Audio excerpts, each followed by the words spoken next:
नारायणं नमस्कृत्यं नरं चैव नरोत्तमं देवीं सरस्वतीं व्यासं ततो जयमुदीरयेत्। यं ब्रह्मा वरुणेन्द्ररुद्रमरुतस्तुन्वन्ति दिव्यैस्तवैः वेदैः साङ्गपदाक्रमोपनिषद्गायन्ति यं सामगाः।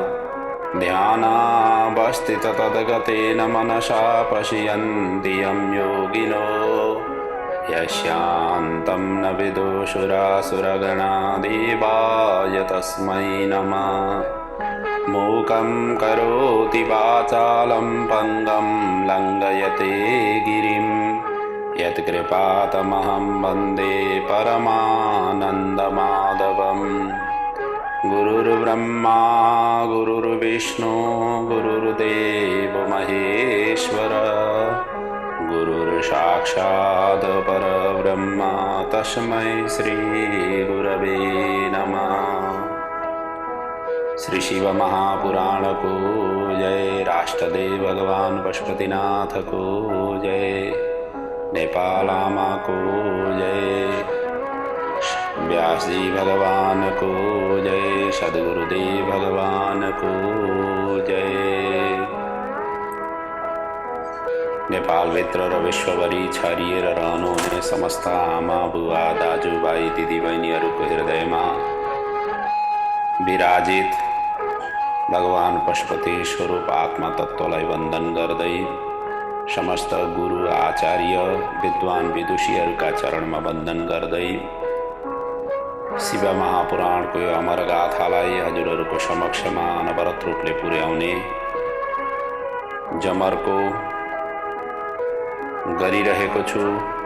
अनवरत रूपले यसमा साधना गर्दै आइरहेको छु र यसै क्रममा हामी द्वितीय रुद्र संहिताको पनि तृतीय पार्वती खण्डभित्रै छौँ। जम्मा यसमा 55 अध्याय छन्। हिजोसम्मका प्रसङ्गमा हामीले 38औं अध्यायसम्मका कथालाई चिन्तन मनन गर्दै विराम लिएका थियौँ। आज 39औं अध्यायबाट कथालाई अगाडि बढाउन गइरहेको छु। हिजोको प्रसङ्गमा अत्यन्त अद्भुत अद्वितीय दिव्य स्वरूपले हिमालय का घरमा सबै अतिथिहरूको आगमन र उनीहरूका लागि वासस्थान आदिको व्यवस्था,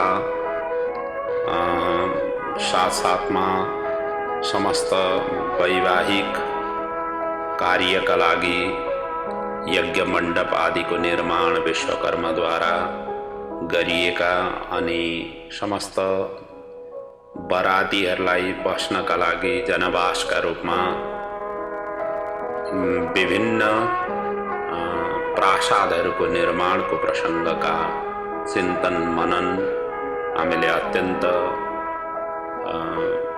आनन्ददायक ढङ्गले श्रवण गऱ्यौँ, चिन्तन मनन गऱ्यौँ र तिनी प्रसङ्गहरू वर्णन गर्दा गर्दै हिजोको कथालाई हामीले विराम लिएका थियौँ।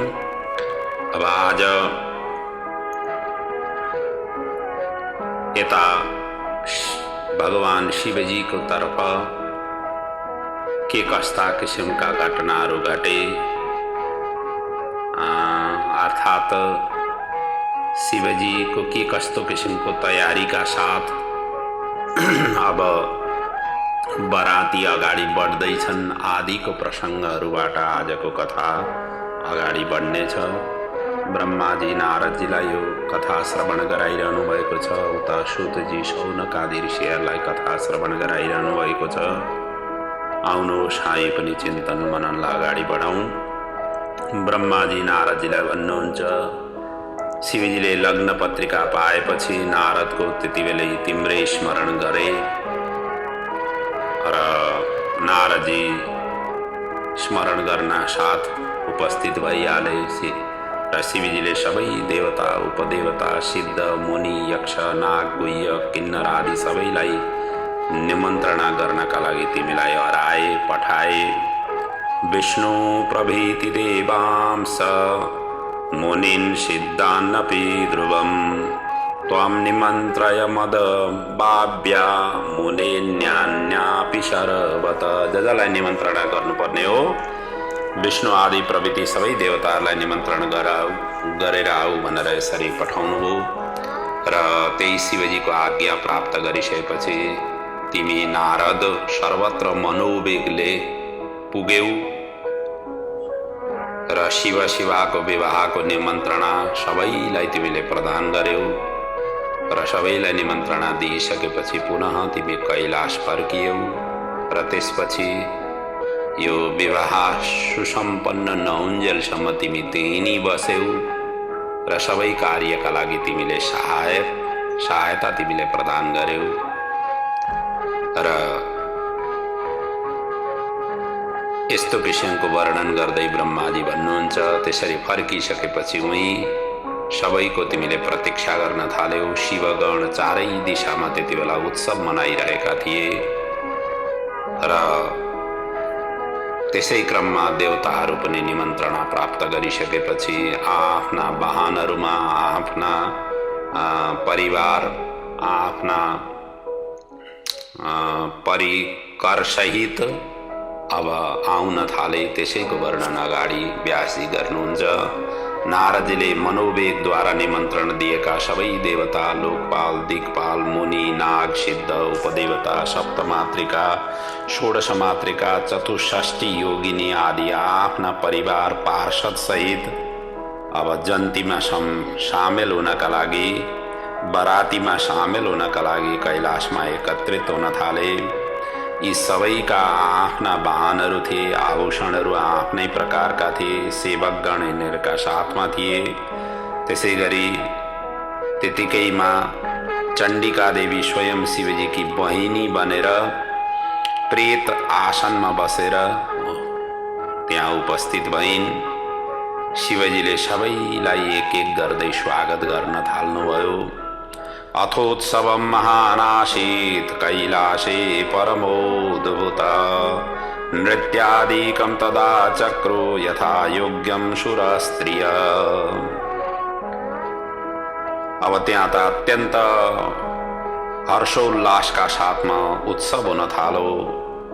अत्यन्त अद्भुत परमोद्भुतम कैलाशमा अत्यन्त अद्भुत यस्तो उत्सव हुन थालो। सबैले नृत्य आदि गर्न थाले र जो जस्तो किसिमको आफूसँग कला छ कौशलता छ त्यही अनुसारका स्वरूपहरूलाई प्रदर्शित गर्दै सबै आनन्दमग्न हुन थाले। यता सप्तमातृकाले दुलाहा शिवजीको अब श्रृङ्गार गर्न थाले। त्यति बेला ब्युटी पार्लरहरू थिएनन्। दुलाहा दुलहीलाई सजाउनका लागि सप्तमातृकाहरूले नि शिवजीको यहाँ श्रृङ्गार गर्न थाले। यी सात मातृकाहरूमा ब्रह्माजीकी ब्राह्मी माहेश्वरी कौमारी वैष्णवी बाराही ऐन्द्री र चामुण्डा थिए। शिवजीको स्वाभाविक वेशभूषाले नै यिनीहरूले अलङ्कृत गर्न थाले, जसमा मुण्डमाल सर्पाभूषण भस्म मृगचर्म व्याघ्रचर्म गजचर्म नै तिनीहरूलाई नै प्रयोग गरेर शिवजीको अत्यन्त सुन्दर ढङ्गले उनीहरूले श्रृङ्गार गर्न थाले। र त्यस पछाडि भगवान विष्णुले शिवजीलाई गृहसूत्र विधिले सबै कार्य गर्न अनुरोध गरे, किनकि यही विवाह पद्धति नै भविष्यमा गएर सम्पूर्ण सनातन पद्धतिका रूपमा प्रतिष्ठित गर्न विष्णु चाहन्थे। त्यसै अनुसार किनकि भगवानले गरेका कार्यहरू नि आउँदा दिनहरूमा ज्येष्ठ र श्रेष्ठले गरेका कार्यहरू नि आउँदा दिनहरूमा भावी सन्ततिहरूले अनुसरण गर्नेछन्, अनुगमन गर्नेछन् भन्ने हेक्का विष्णुलाई थियो। त्यसैले विष्णु यही चाहन्थे कि यो पद्धति अगाडि गएर सबै जनमानसमा प्रचलित हुन सकोस्, सनातन धर्मको रूपमा स्थापित हुन सकोस्। त्यसैका लागि विष्णुले त्यसरी अनुरोध गरे र यता भगवान शिवजीले विष्णुको प्रस्तावलाई स्वीकार्नुभयो र मुनि र सिद्धगणहरूले मङ्गलाचरण आदिको कार्यहरू अब अगाडि बढाए। ग्रह पूजन, नान्दी मुख, श्राद्ध, मण्डप स्थापना आदि विधि अब विधिवत रूपले एक एक गरेर सबै सुसम्पन्न गर्दै गए। सबै विधि गराउने ऋषि मुनिहरूमा कश्यप, अत्रि, वशिष्ठ, गौतम, बृहस्पति, कण्व, जमदग्नि, पराशर, मार्कण्डेय, शिलापाक, अरुणापाल, अकृतश्रम, अगस्त्य, च्यवन, गर्ग, शिला, दधीचि, उपमन्यु, भरद्वाज, अकृतवर्ण, पिप्पलाद, कुशिक, कौत्स, व्यास आदि प्रमुख थिए। यति ऋषि मुनिहरूले मिलेर यो सबै कार्यहरू सुसम्पन्न गराए। आजकल त अब यो एकजना पण्डित पुरोहित मिल्न पनि मुस्किल हुँदै गयो। अब त्यति बेला साक्षात शिवको विवाह थियो। सबै उत्साहित भएर समय पुगेका थिए। सबैले आफ्ना ढङ्गले साथ र सेवा प्रदान गरे। सबैले सबै विधिहरूमा साथ दिए। यस्तो भव्य र आनन्दमय वेद ध्वनिहरूले, मन्त्रोच्चारणहरूले कैलाश नै गुन्जिन पुग्यो। जहाँ यी सबै विधिहरू सुसम्पन्न भए, क्यों न हो, जहाँ जहाँ यस्ता कार्यहरू हुन्छन् त्यो क्षेत्रको वातावरण नै अत्यन्त पवित्र आनन्द रूपमा परिणत हुन पुग्छ। त्यही स्वरूप कैलाशमा आज यी सबै विधिहरू प्रक्रियाहरू गर्दा, पूजन अर्चन गर्दा त्यही किसिमको भाव, त्यही किसिमको स्वरूप त्यहाँ झल्किन पुग्यो। त्यहाँ त्यस्तो किसिमको आनन्दमयको स्वरूप उपस्थित हुन पुग्यो। यसरी सम्पूर्ण लोकको शिक्षार्थ माङ्गलिक कार्य सम्पन्न भएपछि सम्पूर्ण समागत जति पनि देवताहरू थिए, शिवगण, मातृका गणहरूका बीचमा वृषभारूढ भएर महादेव अब विवाहका लागि हिमालयतर्फ प्रस्थान गर्न कैलाशको मूल द्वारको बाहिर उपस्थित हुन पुगे। निस्ससार मुदा तस्मात् कैलाशात् पर्वतोत्तमात् बहि कैलाशकूधरं शम्भुतस्तो मुदान्वित। अत्यन्त प्रसन्न भएर शम्भु कैलाश शिखरको द्वारमा, मूल द्वारमा यसरी सुसज्जित भएर उपस्थित हुन पुगे। ब्रह्माजी अगाडि भन्नुहुन्छ, अथ शम्भु समाहूय नन्द्यादीन् सकलान् गणान् आज्ञापयामास मूढो गन्तुं स्वेन च तत्र वै। यसरी बाहिर उपस्थित भइसकेपछि भगवान शिवजीले नन्दी आदि गणहरूलाई बोलाएर अब आज्ञा दिनुभयो। केही गण त यो कैलाशकै रक्षाका लागि बस, बाँकी सबै जन्तीमा सामेल हुनका लागि त्यसरी आज्ञा दिनुभयो। आज्ञा पाएपछि सबै गण वस्त्राभूषणहरूले सुसज्जित हुन थाले र बरातीमा सामेल हुन पुगे। यी सबैले शिरमा मुकुट, सहस्र हातयुक्त, शिरमा चन्द्रमा, कण्ठमा नील चिह्न, त्रिनेत्रयुक्त रुद्राक्ष, भस्म, हार, कुण्डल, केयूर आदिले विभूषित र अलङ्कृत सबै शिवगणहरू भए। साक्षात हेर्दाखेरि द्वितीय शिवजी झैँ यी शिवगणहरू देखिन पुगे। त्यसै क्रममा अब जन्तीमा अरू को थिए, कुन कुन गणहरू थिए, त्यसको यहाँ अत्यन्त विस्तृत रूपले यहाँ वर्णन गरिएको छ। हामी पनि केही स्मरण गरौँ कुन कुन गणहरू थिए।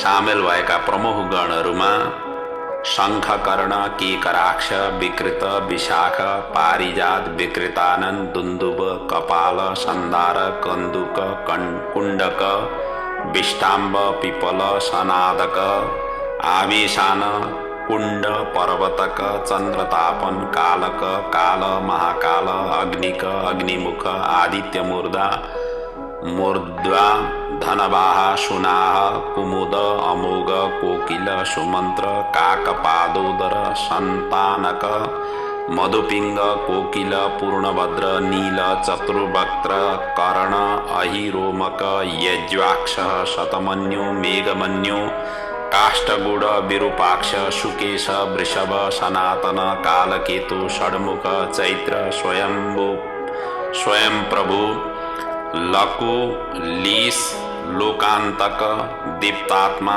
दैत्यांतक भृंगिरीटी असिनी देवदेवा प्रिय भानुक प्रमथ वीरभद्र नन्दी भैरव आदि प्रमुख गणहरू थिए। त्यसै गरी बरातीहरूमा भगवान विष्णु आदि देवता आफ्ना वाहन तथा आभूषणमा सुसज्जित भएर आफ्ना गण र पार्षदहरू सहित सामेल भएका थिए। त्यसै गरी रुद्र भगिनी चण्डी प्रेतासनमा बसेर सर्पाभूषण र सुवर्ण कलश लिएर बरातीको अब अगुवाई गर्दै अगाडि बढिन्। रुद्रस्य भगिनी भूत्वा चण्डी सुत शव संयुता प्रेतासन समारूढा सर्पावरणभूषिता। त्यस्तो ढङ्गले चण्डी अब अगाडि बढिन्। डम्बरुको डिम डिम भेरियोको गडगडाहट शङ्खको गम्भीर नाद दन्दुबीको नाद आदिले तीनै लोक न केवल कैलाश मात्रै सबै तीनै लोक गुन्जायमान हुँदा मङ्गलको वृद्धि र अमङ्गलको नाश यसरी हुन पुग्यो र जन्ती यही नादका साथमा अगाडि बढ्दै थियो र त्यही जन्तीमा बस सामेल हुनका लागि अरू पनि आएर सामेल भए। अब ती अरू को थिए तिनीहरूको पनि यहाँ वर्णन व्यासजी गर्नुहुन्छ। बरातीमा वेद शास्त्र पुराण आगम निगम सनकादि ऋषि प्रजापति आदि सबै मूर्तिमान भएर सामेल भएका थिए। त्यसै गरी शाकिनी डाकिनी यातुदान बेताल ब्रह्म राक्षस भूत प्रेत पिशाच तम्बुरु नारद हाहाहु गन्धर्व आदि आफ्नो पेशागत कला कौशल प्रदर्शित गर्दै सबैका सबै सामेल भएका थिए। यसरी नै सम्पूर्ण जगन्माता देवमाता देवकन्या गायत्री सावित्री लक्ष्मी आदि सबै महादेवको बरातीमा सामेल भएका थिए र त्यसैको वर्णन व्यासजी यहाँ गर्नुहुन्छ। एवि समेते सकलैर्महिर्षिभिर्बभौ महेशो बहुशोऽत्यलङ्कृता हिमालयाह्वास्य धरास्य सम्व्रजन् पाणिग्रहार्थं सदनं शिवायः। अब शिव शिवाको पाणी ग्रहण हुँदैछ भन्ने त्यस्तो भावना लिएर सबैका सबै सामेल भएर बडा आनन्द उत्साहका साथ जन्ती बरातीमा सामेल भए। ब्रह्माजी अगाडि भन्नुहुन्छ। भगवान शिवजीले नारदजीलाई हिमवानको घर पठाउनु हो। त्यस पछाडि किनकि उनीहरूलाई व्यवस्थापन गर्न सजिलो होस् भनेर आज्ञा पाएपछि नारदजी हिमवानको घरमा पुगे। अभिवादन र स्वागत नारदजीको भयो र हिमालयको अपूर्व विलक्षण सजावट देखेर नारदजी पनि दङ्ग रहे, अत्यन्त अचम्भित हुन पुगे। कृत्रिमं रचितं तत्र विस्मितो विश्वकर्मणा। विश्वकर्माले यस्तो विचित्रमय त्यो सबै त्यहाँ तयारी गरेको थियो। त्यो देखिसकेपछि नारदजी अत्यन्त आनन्दित भए नि साथसाथमा आश्चर्यचकित पनि भए। यस्तो दिव्य र भव्य सजावट देखिसकेपछि नारदजीले शिवजीको बरातलाई अगवानी स्वागत गर्न हिमवानलाई सूचना प्रदान गरे। अर्थात् शिवजीको बरात अब अगाडि बढिसकेको छ, कैलाशबाट निस्किसकेको छ। तपाईहरू सबै तयारी हुनुहोस् ताकि राम्रो ढङ्गले उहाँको स्वागत अगवानी गर्न सक्नुहोस् भनेर सूचना दिए। हिमवानले पनि मैनाक आदिलाई साथमा लिएर शिवजीको बरातीलाई स्वागत गर्न तयार भए। स्वागत स्थलमा हिमवानले सबैलाई क्रमशः वन्दन अभिवादन पूजन अर्चन गर्नका लागि तयारी गरेका थिए र त्यही अनुसारले जब बराती प्रवेश गरे सबैलाई क्रमशः यिनी प्रक्रियाले नमस्कार गर्दै अभिवादन गर्दै पूजन अर्चन गर्दै सबैलाई एक एक गरेर स्वागत गर्न थाले। यता मेनालाई भने कौतूहल थियो, कौतूहल भएको थियो कि मेरी पुत्रीले यत्रो ठुलो भगीरथ तपस्या गरी शिवलाई प्राप्त गरेकी हुन्, ती शिव कस्ता रूपमा आउँदैछन्। त्यसैले नारदजीलाई बरातीको परिचय गराउन अनुरोध गरिन्। त्यसपछि मेना र नारद दुवै भवनको उच्च स्थानमा गएर बरातीको परिचय लिनका लागि दुवैजना उपस्थित भए। निरीक्षिष्यामि प्रथमं मुने तं गिरिजापतिं कीदृशं शिवरूपं हि यदर्थे तपोत्तमं। ती शिवजी कस्ता स्वरूपका छन् हेरौँ भनेर अब स्वतः आमालाई जिज्ञासा हुने नि भयो, किनकि योभन्दा पहिले मेनाले शिवजीको दर्शन गरेकी थिइनन्। भगवान शिवजी त आउनु त भइरह्यो, एकचोटि आउनुभयो नटवेशमा आउनुभयो, उनले थाहै पाइनन्। अर्कोचोटि आउँदा ब्राह्मणको वेशमा आउनुभयो, वैष्णव ब्राह्मण बनेर आउनुभयो र तथा नाम शिवजीको गरेर जानुभयो। त्यति गरिसकेपछि झन् उनी कुपित हुन पुगिन्। त्यसैले मेनाले देखेकी थिइनन्, न कि हिमालयले पनि देखेका थिएनन्। र हिमालयलाई यसो छेक छन्द चाहिँ थाहा भइसकेको रहेछ, मेनाले चाहिँ देखेकी थिइनन्। देखेकी केवल पार्वतीले मात्रै थिइन्। पार्वतीलाई त साक्षात् अब तपस्थलीमै गएर हातै पक्रेर शिवजीले स्वीकार गरेको प्रसङ्गको वर्णन हामीले हिजै गरिसकेका छौँ। त्यसै र यहाँ मेना अत्यन्त उत्साहित थिइन्। त्यत्रो ठुलो तपस्या गरेर शिवजीलाई प्राप्त गरेकी मेरी छोरीले कस्ता चाहिँ छन् शिवजी, बिहे मण्डपमा बस्नुभन्दा पहिले नि किन नहेरौँ भनेर त्यस्तो किसिमको उत्सुकता उनीभित्र जागृत भयो। र कस्ता किसिमका दुलाहा छन् भनेर कन्याका घरपट्टिका मान्छेहरू सबै उत्साहित हुन्छन्, सबैले देखेका पनि हुँदैनन्। त्यही दृश्य, त्यही नै छायाङ्कन यहाँ भइरहेको थियो। अब भवनको माथि उच्च स्थानमा गएर अब नारदजीसँग परिचय लिँदै मेना पनि सोध्न थालिन् को हुन् यी सबै, परिचय दिँदै जानुहोस् भनेर। त्यस्तो किसिमको जब माथि बसेर हेर्नलाई तत्पर भइन्, यता शिवजीलाई थाहा भयो कि मेनाभित्र अहङ्कार अझैसम्म रहेछ, अहङ्कार अझै गएको रहेनछ। त्यो अभिमान र अहङ्कार हटाउन भगवान शिवजीले निर्णय तुरुन्तै गर्नुभयो। त्यसैले शिवजीले सबै देवगण ऋषिगण आदिलाई अगाडि अगाडि जानका लागि आग्रह गर्नुभयो र आफू भने आफ्ना गणका साथ सबैभन्दा पछाडि नै रहनुभयो, उभिनुभयो। र आज पनि त्यही प्रथा प्रचलित छ।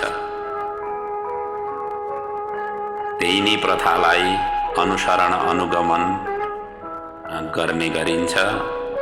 किनकि वर राजा भनेका, दुलाहा भनेका सबैभन्दा पछाडि आउँछन्। जसरी सिनेमा आदिमा पनि जो नायक हुन्छन्, ती नायक जब क्लाइमेक्समा सिन पुगेको हुन्छ त्यति बेला नायक आउँछन्, देखा पर्छन्। त्यसै गरी वर राजा पनि पछाडि आउने प्रचलन त्यहीँदेखि नै सुरु भएको। यता नारदजीले अब मेनालाई सबै बरातीहरूको क्रमशः परिचय दिन थाल्नुभयो। सबै एक से एक श्रेष्ठ र अत्यन्त सुन्दर कमनीय स्वरूपमा थिए। सबै वस्त्र अलङ्कारले त झनै जाजल्यमान, साक्षात् द्वितीय कामदेव झैं सबै व्यक्तिहरूको त्यस्तो किसिमको पर्सनालिटी थियो। आज पनि त जन्तीमा जाँदाखेरि सबैले आफ्ना राम्रा राम्रा कपडाहरू लगाएर जन्तीमा जाने प्रचलन तीदेखि नै सुरु भएको र उत्तम वाहन आदिका साथमा सबै प्रवेश गरिरहेका थिए। सबैभन्दा पहिले ध्वजा पताका फहराउँदै वसु आदि गन्धर्वले प्रवेश गरे। त्यसपछि मणिग्रीव आदि यक्ष, यमराज, निरति, वरुण, वायु, कुबेर, ईशान, देवराज, इन्द्र, चन्द्रमा, सूर्य, भृगु आदि मुनिगण, त्यस पछाडि ब्रह्माजी एवं विष्णुले प्रवेश गरे। यी प्रत्येक दलको स्वामी देख्ना साथ मेना सोध्थिन् के यिनी हुन् शिवजी भनेर सोद्धथिन्। नारदजी उत्तर दिन्थे यी त शिवजीका सेवक मात्र हुन्। त्यसपछि मेना झनै उत्सुक हुँदै गइन्। सेवकगण नि यति सुन्दर छन् भने यिनका स्वामी कति सुन्दर होलान्। आज म धन्य भएँ, पार्वतीलाई जन्म दिनाले कत्रो सौभाग्य मैले प्राप्त गरेँ।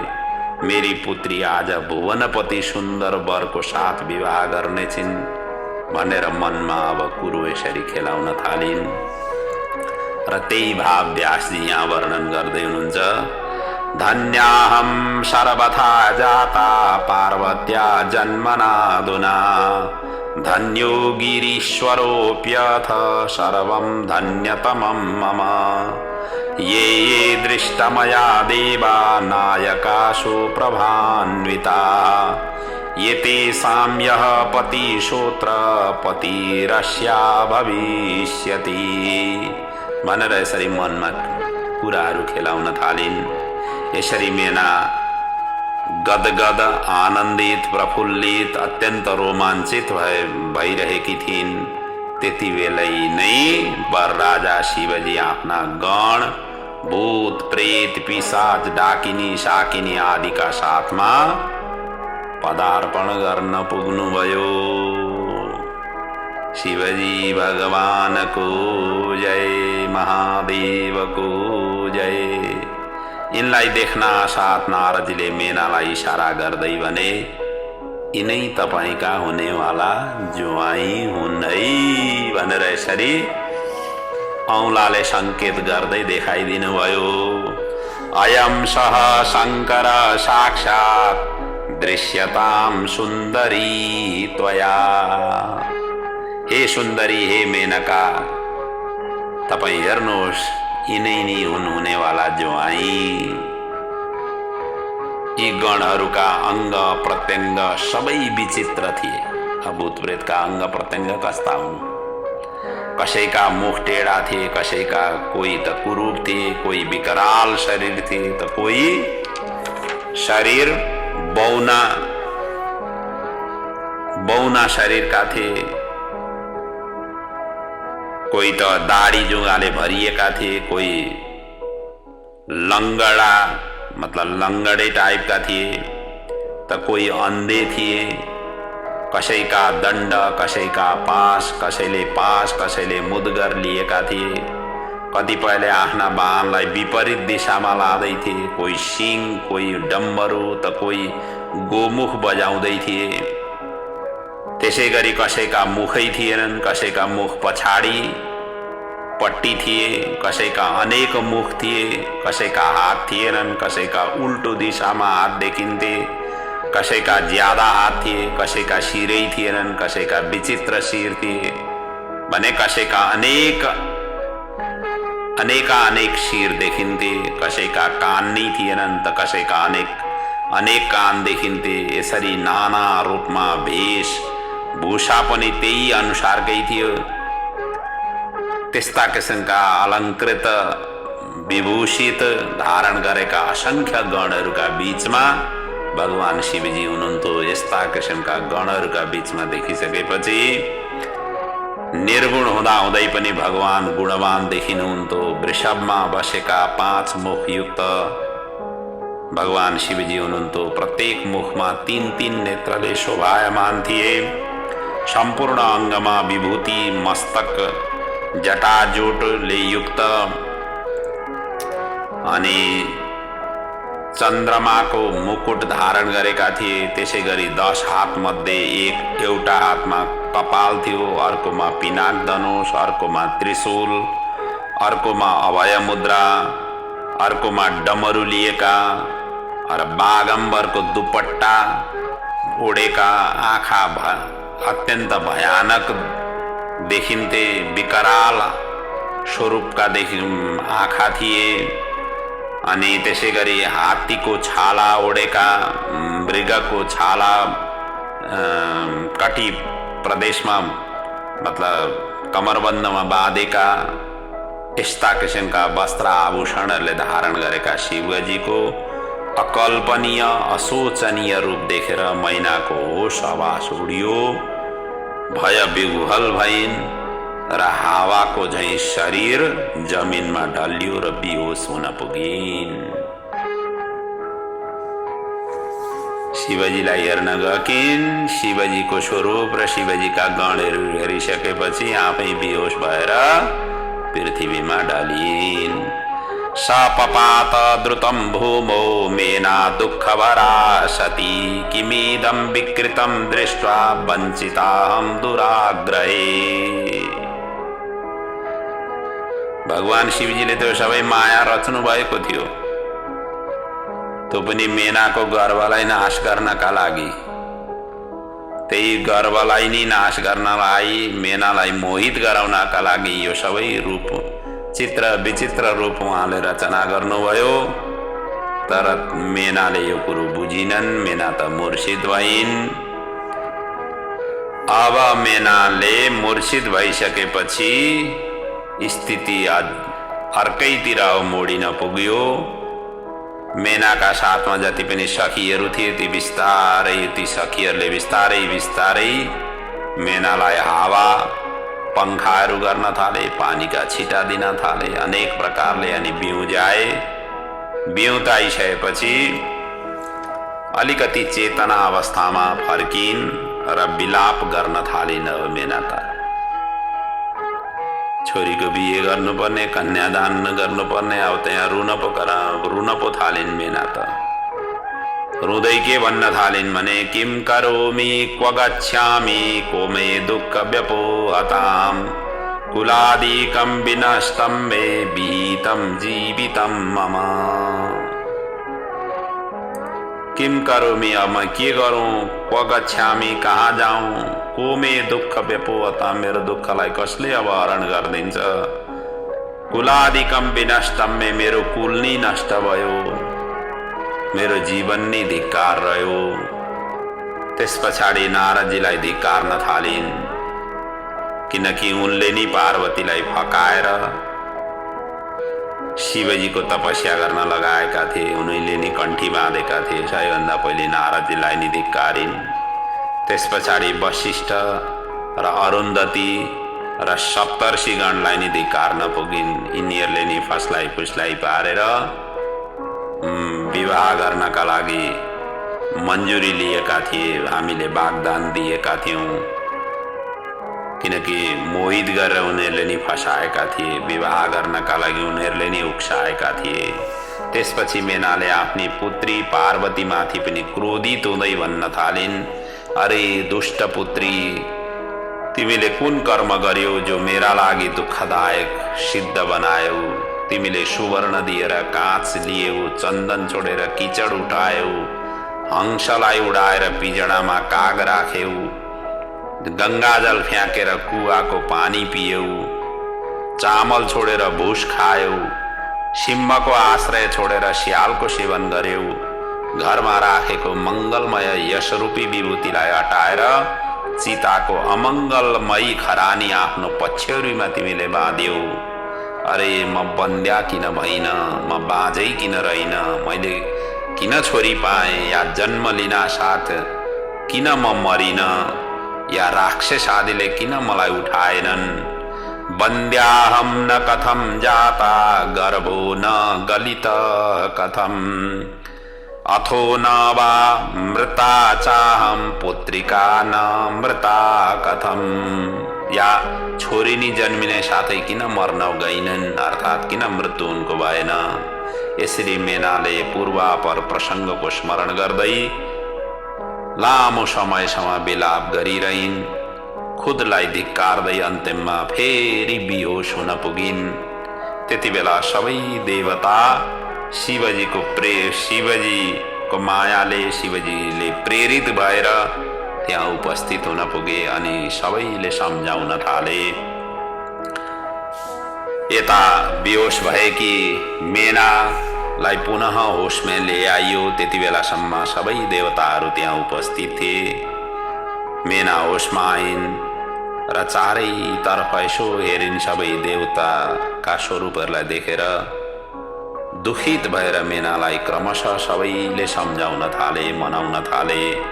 यस क्रममा सबैभन्दा पहिले नारदजीले सम्झाए, त्यसपछि सप्तर्षिगणले सम्झाए, त्यसपछि इन्द्रादि देवताहरूले सम्झाए, त्यसपछि ब्रह्माजीले सम्झाए अनि आफ्नै पति हिमवानले पनि सम्झाए। सबैको सारांश भाव चाहिँ यही थियो कि शिवजी चराचरका स्वामी हुन्, अरूप रूपाय हुन्, सबैभन्दा श्रेष्ठ र सबैका पूजनीय वन्दनीय हुन्।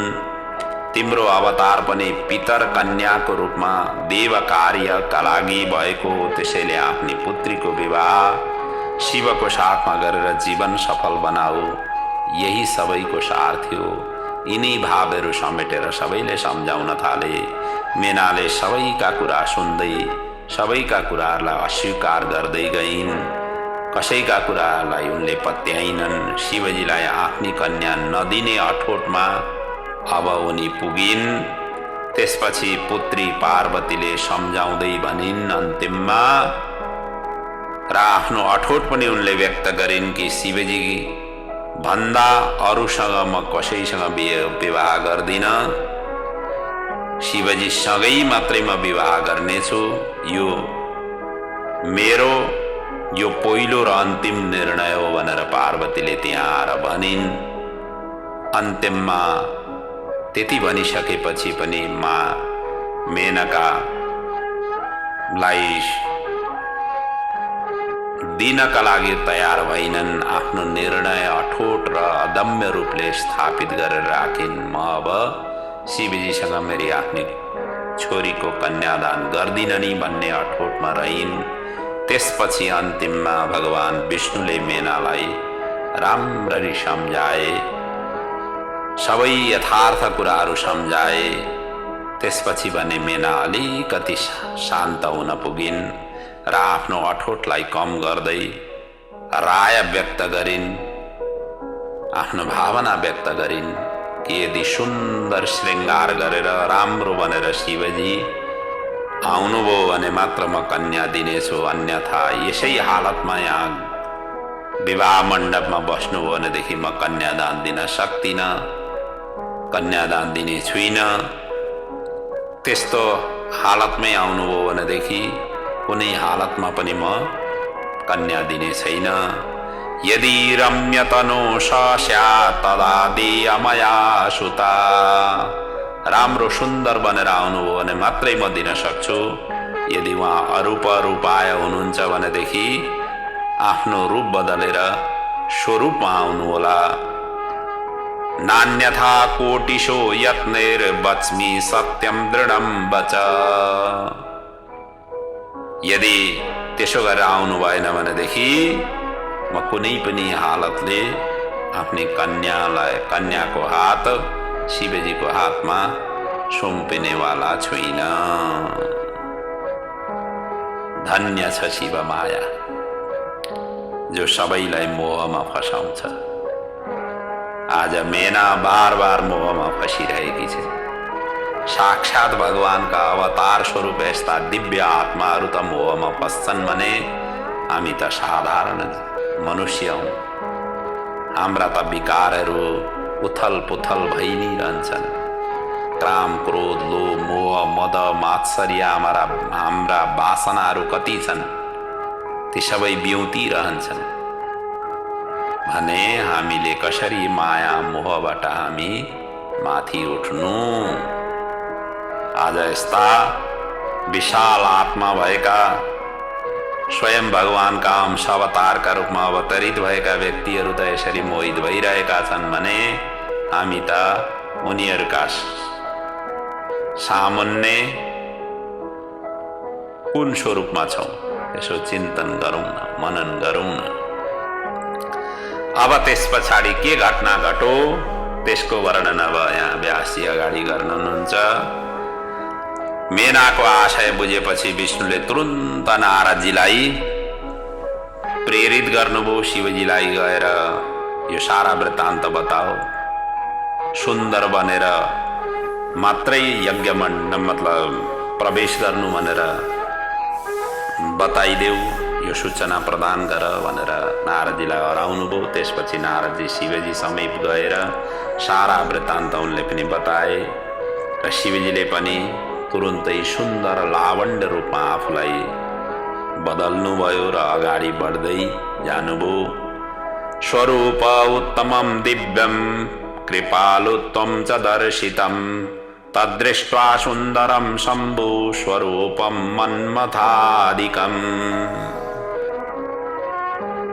अब शिवजीको रूप जुन बदलियो, त्यो बदलिएको जुन रूपको वर्णन छ त्यो वर्णन कसले गर्न सक्छ? सारा संसार बनाउने नि भगवान हुन्। त्यस्ता भगवानको स्वरूप कस्तो होला? कति जाजल्यमय होला, कति तेजोमय होला, कति आनन्द प्रदान गर्नेवाला होला, हामीले कल्पनै गर्न सक्दैनौँ। यहाँ व्यासजीले कल्पना गरेका जति पनि शब्दहरू छन् ती शब्दहरू अपूर्ण नै रहन्छन्। करोडौं कामदेव र सूर्यको समान अत्यन्त जाजल्यमान कान्तियुक्त स्वरूप शिवजीको हुन पुग्यो, जुन बदल्नु भएको थियो। ललित लावण्य मनोहर गौरवर्ण द्युतिमान र चन्द्रलेखाले अलङ्कृत शिवजीको रूप त्यस्तो भव्य र अत्यन्त सुन्दर, अत्यन्त आकर्षक रूपमा उपस्थित हुन पुग्यो। भनिन्छ नि, जब दुल्हा दुलही यज्ञ मण्डपमा बस्छन् साक्षात सूर्य चन्द्रमाको स्वरूपमा देखिन्छन् अरे। अब आजसम्म अनुभव गर्नुभएको छैन भनेदेखि अनुभव गरेर हेर्नु होला। दुलही जुन दिन विवाह हुनुपर्ने हो, दुल्हाको जुन दिन विवाह हुनुपर्ने हो वर कन्याको, त्यस दिन उनीहरूको जुन स्वरूप, उनीहरूको जुन कान्ति, उनीहरूको शरीरको जुन आभा हुन्छ त्यो अत्यन्त तेजस्वी को रूपमा परिणत हुन पुग्छ। भगवानकै आशीर्वाद हो। र आज पनि विवाह मण्डपमा दुल्हा दुलही अत्यन्त सुन्दर देखिनुको कारण पनि त्यही हो। श्रृङ्गार सामान्य गरेको भए पनि दुल्हा दुलहीले त्यस दिन चाहिँ अत्यन्त मनमोहक उनीहरूको शरीर, त्यस्तो किसिमको आभा उनीहरूको शरीरमा देखिन पुग्छ। एकचोटि अनुभव गरेर हेर्नु होला। यहाँ भगवान शिवजी त्यही स्वरूपमा, त्यही अत्यन्त आनन्द, अत्यन्त तेजस्वी स्वरूपमा प्रस्तुत हुनुभयो। विष्णु आदि देवताले उनीहरूको सेवा गरिरहेका थिए। सूर्यदेवले छाता उडाए, चन्द्रदेवले मुकुट लगाइदिए, गंगा यमुना अगल बगलमा चमर डुलाइरहेका थिए। अष्ट सिद्धिहरू त अगाडि नाचिरहेका थिए। शिवजीको वाहनलाई पनि अभूतपूर्व सुन्दर श्रृङ्गार गरी सजाइएको थियो। यो सम्पूर्ण अद्भुत दृश्य शिवजीको देखेर मेना चित्र लिखित चाहिँ अवाक भएर हेरिरहन् र भन्न थालिन्, हे महेश्वर, मेरी पुत्री धन्य छे, जसले कठोर तपस्या गरेर तपाईं मेरो घर आउनुभयो। तपाईंको पूर्व रूप देखेर म घबराएकी थिएँ, म डराएकी थिएँ, म आश्चर्यमा परेकी थिएँ।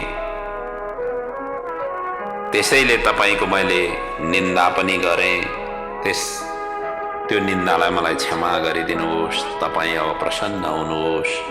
अब मेरा अगाडि कुनै पनि सन्देह रहेन, मेरा अगाडि कुनै पनि त्यस्तो भावना अब लेस मात्र पनि रहेन। सबै कलुषित भावनाहरू मेरा सबै मेटिएर गए, मेरा माया मोहहरू सबै मेटिएर गए। अब मेरो पुनः पुनः त्यस्तो किसिमको स्वरूप आउने छैन आदि इत्यादि भनेर मेनाले यहाँ क्षमा याचना गरिन्। मया कृता पुराया वै शिवनिन्दा दुरत्यया तां क्षमस्व शिवास्मस्मिन् सुप्रसन्नो भवादुना। तपाईँ अप्रसन्न भइदिनुहोस्। मेनाले यसरी क्षमा याचना गरिन्, लज्जित भइन्, प्रणाम गरिन् र उनको रूपको छवि आफ्नो हृदयमा धारण गरिन्। त्यसै गरी पूर्ववासी स्त्रीहरू पनि शिवको रूप देखेर अत्यन्तै मोहित हुँदै भन्न थाले, आज हाम्रो जीवन सफल भयो, हाम्रा नेत्रहरू सफल हुन पुगे। नेत्राणि सफलान्यासीन् हिमावत पूर्ववासिनां यो यो पश्यत् तदो रूपं तस्य वै सार्थकं जनु। जसले शिवजीको स्वरूप देखे सबै आनन्दित हुन पुगे, सबै प्रफुल्लित हुन पुगे। शिव शिवाको जोडी साक्षात लक्ष्मी नारायण ब्रह्म सावित्रीको सदृश हुनेछ भनेर सबै पुरवासीहरूले यहाँ आनन्दित भएर त्यसरी भाव व्यक्त गरे, मनमनै त्यसरी सोच्न पुगे। त्यसपछि सबैले चन्दन, अक्षत, पुष्प, लाभा आदिद्वारा शिवजी माथि वर्षाए, जो जन्ती पर्सिने गरिन्छ। द्वारमा आइसकेपछि वरराजालाई पर्सिने जुन चलन छ त्यो यो चन्दन, अक्षता, पुष्प, लाभा आदिले पर्छिन्छ, त्यसलाई जन्ती पर्सिने भनिन्छ। त्यही विधि यहाँ सुसम्पन्न भयो, महान उत्सव हुन पुग्यो त्यहाँ।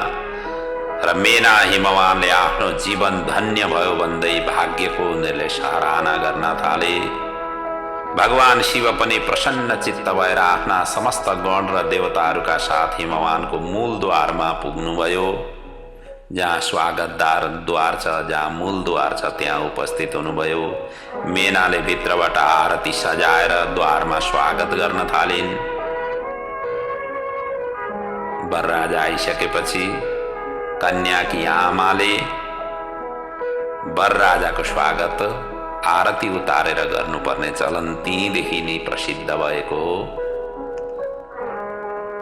निराजनं चकाराशो प्रफुल्ला वदना सती अवलोकपरा तत्र मेना जामातरं मुदा।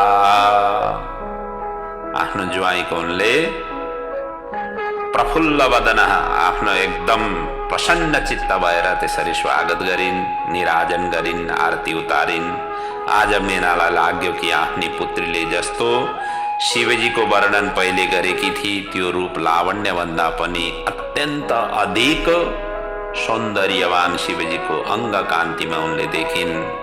पूर्ववासी स्त्री तथा सखीहरू पनि वरराजाको मनोहर रूपको भूरी भूरी प्रशंसा गरिरहेका थिए। त्यसपछि महान उत्सव भयो। गन्धर्व गाउन थाले, अप्सरा नृत्य गान गर्न थाले, सुमधुर तालले वाद्य वादन बज्न थाले। त्यसपछि विश्वकर्मा निर्मित प्रासादहरूमा सबै बरातीहरूलाई पठाइयो, जसमा सबै देवताहरूका लागि अलग अलग प्रासाद विश्वकर्माले पहिले नै निर्माण गरिसकेका थिए। सम्पूर्ण सुविधा सुसम्पन्न ती प्रासादहरू थिए। जुन जुन वस्तुहरूको जसलाई आवश्यकता पर्छ, जे चीजको आवश्यकता पर्छ, ती सबै वस्तुहरू ती प्रासादहरूमा परिपूर्ण थिए। जो जति प्रयोगमा ल्याउँछ त्यति नै वृद्धि हुँदै जाने त्यस्तो किसिमका ती प्रासादहरूका स्वरूपहरू थिए। अब यसरी सबैलाई प्रासादहरूमा पठाइसकेपछि बरातीहरूलाई, जन्तीहरूलाई बस्ने त्यस्तो किसिमको व्यवस्था गरिसकेपछि यसै बीचमा अब पार्वती, नन्दिनी, गिरिजाची सखीहरूलाई साथमा सखीहरूद्वारा बेष्टित भएर कुलदेवीको पूजा अर्चना गर्न महलबाट बाहिर निस्किन्। एतस्मिन्नन्तरे दुर्गा शैलान्त पुरचारिका बहिर्जग्म समादाय पूजितं कुलदेवताम्।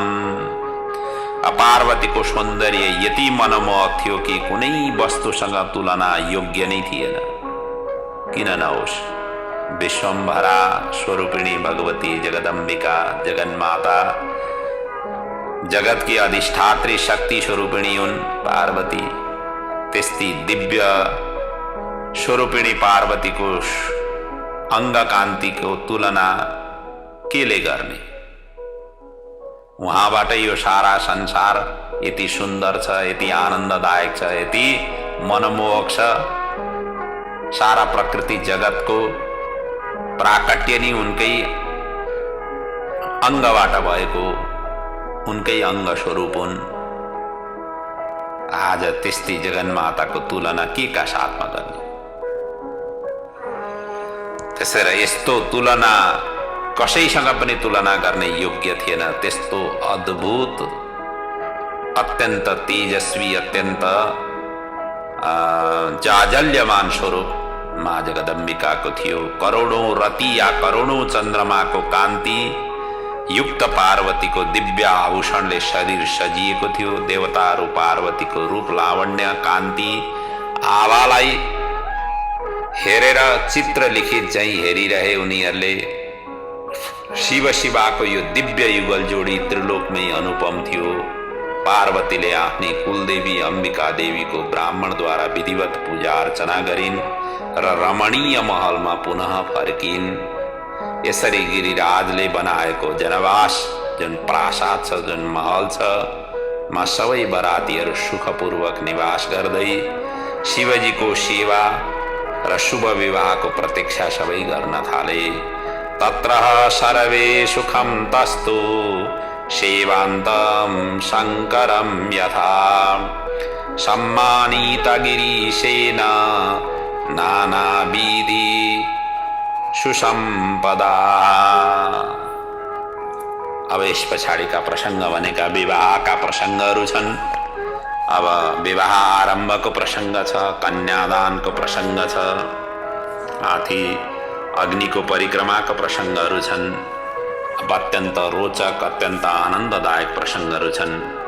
आउनुहोस् अब अगाडिका नि प्रसङ्गहरू चिन्तन मनन गर्दै अगाडि बढौँ। ब्रह्माजी अब अगाडिका प्रसङ्ग नारदजीलाई श्रवण गराइरहनु भएको छ। तथा शैलवरसोऽपि प्रीत्या दुर्गोपवीतकं कारयामास सोत्साहं वेदमन्त्रै शिवस्य च। हे नारद, वैदिक मन्त्रद्वारा हिमालयले शिव शिवाको उपस्नान गराए। उपस्नान भनेको माथिबाट अभिषेक गर्नुलाई उपस्नान भनिन्छ। अब यहाँ गंगा जल, तीर्थका जल आदिबाट सिंचित गराए, मतलब अनि पवित्रीकरण गराए। सबै वैदिक तथा लौकिक आचरणहरू अब एकपछि अर्को हुन थाले। ब्रह्मा विष्णुले शिवजीद्वारा ल्याएको वस्त्रालङ्कार पर्वतराजको घरमा गएर पार्वतीको हातमा दिए। ब्राह्मण पत्नीहरूले पार्वतीलाई स्नान गराएर तिनै वस्त्रालङ्कार उनीहरूले लगाइदिए। हाम्रो पनि प्रचलन यही छ नि, वर राजाका तर्फबाट गएका वस्त्रहरू कन्यालाई लगाइदिने प्रचलन छ। यही प्रचलन यहाँदेखि नै सुरु भएको र ब्राह्मण पत्नीहरूले पार्वतीलाई स्नान गराएर तिनै वस्त्र अलङ्कार लगाइदिए। त्यसपछि कुल पुरोहित गर्गाचार्यजीले हिमालयलाई भने अब कन्यादानको समय आयो, बरातीलाई बोलाउनु पर्यो। पाणी ग्रहार्थम शम्भुम च आनय त्वम निज मन्दिरम। जो यज्ञ मण्डपमा छ, यज्ञ मण्डपमा अब उनलाई शम्भुलाई बोलाएर कन्यादानको विधि सुसम्पन्न गरौँ भनेर सूचना दिनुभयो। त्यसपछि बरातीलाई हिमालयको घर आँगनमा बोलाइयो अनि जहाँ विश्वकर्माद्वारा निर्मित भव्य विवाह मण्डप थियो, वर राजा शिवजीले वृषभारूढका साथ बरातीहरूलाई लिएर विवाह स्थलमा पदार्पण गरे। पर्वतराजले वरलाई वृषभबाट उतारेर अब यहाँ कन्याका बुवाले वृषभारूढ वृषभ वाहनबाट उतारेर हात पक्रिएर मण्डपमा लिएर आउनुभयो। त्यही प्रचलन हामी पनि गर्छौं। हुन त हामीहरू वरणी गर्छौं। वरणी गरिसकेपछि वर राजालाई चाहिँ आफ्नो कन्याको बुवाले हात पक्रेर हातमा समातेर ससम्मान सहित मण्डपमा ल्याउने प्रचलन छ। त्यहीँदेखि नै सुरु भएको यहाँ यसरी लिएर आउनुभयो अनि यस बेला महान उत्सव भयो। आकाशबाट पुष्पवृष्टि भयो, बाजा गाजा बज्न थाले, नृत्योत्सव भयो। नृत्य र उत्सव भव्य रूपले सुसम्पन्न भयो। तथा शङ्खाश्चवेरियास पटहानक गोमुखा सम्पूजितास्तदा शम्भो प्रविष्टो यज्ञमण्डपम्। भगवान शिवजी यज्ञ मण्डपमा प्रवेश गर्दाखेरि आकाशबाट पुष्पवृष्टि नगाडा आदि बज्न थाले। अत्यन्त महान उत्सव त्यहाँ सुसम्पन्न भयो। यज्ञ मण्डपमा ब्रह्मादि देवताहरूका लागि आसन अलग अलग थियो। सबैजना आफ्ना आसनमा विराजमान भए। मधुपर्क, पाद्य, अर्घ आदिद्वारा हिमालयले सबैको स्वागत गर्दै गए। त्यसपछि बृहस्पति आदि विद्वान तथा कुल पुरोहित गर्गाचार्यले वरवधुको पूजन प्रारम्भ गरे। पुण्यावाचन पार्वतीको हातबाट गराए। पुण्यावाचनको विधि यहाँ पार्वतीको हातबाट गराइयो र वर राजा रुद्रदेवको यहाँ पूजा गरे। वर कन्याको पूजन पछि दुवैजना अत्यन्त सुशोभित हुन पुगे। एवं परस्परं तौ वै पार्वती परमेश्वरौ अर्चयन्तो तदानीं च सुशोभाते जगन्मयौ। अब यस पछाडि कन्यादानका कार्य आरम्भ हुन पुगे। कन्यादानको समय आयो। मेनाले सुवर्ण कलश लिएर हिमालयको दाहिने भागमा बसिन्। हेर्नुस् है, कन्यादान गर्दाखेरि आफ्नी छोरीको कन्यादान दिँदाखेरि आमाले बुवाको दाहिने हातमा दाहिनेपट्टि उभिनुपर्छ। तीदेखिको यो प्रचलन चालु भएको हो। त्यसपछि वरको पूजन भयो, वरण गरियो। हिमालयले शिवजीलाई कुलगोत्रको विषयमा सोध्नुभयो। स्वगोत्रम कथ्यतां शम्भो प्रवरश्च कुलं तथा नाम वेदम तथा शाखाम आकर्षि समयात्ययम्। जब शिवजीलाई कुलगोत्र सोधियो, शिवजी निरुत्तर भए, किनकि उनी गोत्र कुलभन्दा पनि माथि छन्। त्यसैले शिवजीको प्रेरणाले अब नारदजीले यहाँ भन्न थाल्नुभयो। शिवजीको कुलगोत्र सोधिसकेपछि, किनभनेदेखि कुल प्रवरहरूको त्यहाँ उच्चारण हुन्छ। कुन गोत्र कुन कुलमा जन्मिएको त्यो सबै वर्णन त्यहाँ गर्नुपर्छ। जब सङ्कल्प गरिन्छ कन्यादानको सङ्कल्प, दुवैतिरका कुलगोत्रहरूको त्यहाँ उच्चारण हुन्छ। दुवैतिरका माता पिता बुवा तीन गोत्रको तीन शाखाको त्यहाँ उच्चारण हुन्छ कन्यादानको समयमा। त्यसैका लागि यहाँ जब हिमालयले प्रश्न राख्नु हो, शिवजी निरुत्तर भए। अब नारदजीले यहाँ उत्तर दिन थाले। के भन्दै उत्तर दिए? हे हिमवान, तपाईले मूर्खतापूर्वक यस्तो प्रश्न गर्नुभयो। ब्रह्मा विष्णु पनि यिनका कुलगोत्र जान्दैनन्। शिवजीको एक दिनमै नि करोडौं ब्रह्माको लय हुन्छ। सबैका आदि बीज आधार स्वरूप नै शिवजी हुन्। यिनलाई के भनेर तपाईले, के आधारले तपाईले कुलगोत्र सोधिराख्नु भएको? अस्य गोत्रम कुलम नाम नैवं जानान्ति पर्वत ब्रह्मा विष्णुदयोऽपि परेषां का कथं स्मृता यस्यैकं दिवसे शैलं ब्रह्म कोटिर्लयं गता।